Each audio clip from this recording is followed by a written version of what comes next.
నుంచి వచ్చామండి. లోపల దర్శనాలు జరుగుతాయి కదా, ఎలా జరుగుతుంది? కొంచెం ఇబ్బందిగానే ఉందండి. దారిలో అయితే కరెక్ట్ గా తెలియట్లేదు. కొంచెం పోలీస్ వాళ్ళు రెస్పాండ్ కావట్లేదు. కొంచెం చూసుకుంటే బాగుంటది. చిన్న పిల్లలు ఉన్నారు కదా, ఇబ్బంది అవుతుందని కొంచెం చూసుకుంటే బాగుంటదని మా ఒపీనియన్. అంతే. పంపిస్తున్నారు, కొందరిని పంపించట్లేదు. అదెందుకు విఐపి దర్శనం అని పెట్టిరో అర్థం అవ్వట్లేదు.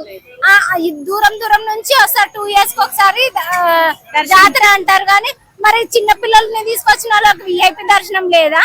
ఆ పిల్లల్ని పైనుంచి ఇసిరేస్తే మళ్ళీ జాతరకి ఇంకా వారం రోజులు టైం ఉన్నాక కూడా ఈ గడ్డల దగ్గరికి ఎందుకు పోనిస్తలేరు? విఐపి దర్శనం అని వాళ్ళు కొందరిని పంపించి కొందరికి పంపించకపోవడం న్యాయం కాదు కదా. మరి అది పబ్లిక్ కి ప్రాబ్లమ్స్ కాదా? లోపల అందరు డెవలప్మెంట్స్ బాగానే చేసినని చెప్తున్నారు కదా.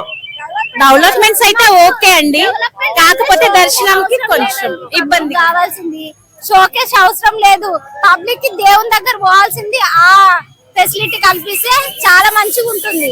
పబ్లిక్ అనేది అది సాటిస్ఫై అవుతారు. కానీ డెకరేషన్ చేసి అనేసి ఉంటే అది ఏంది పాలిటిక్స్ గా డెవలప్మెంట్ అవుతుంది కానీ పబ్లిక్ ఏం డెవలప్మెంట్ అవుతుంది?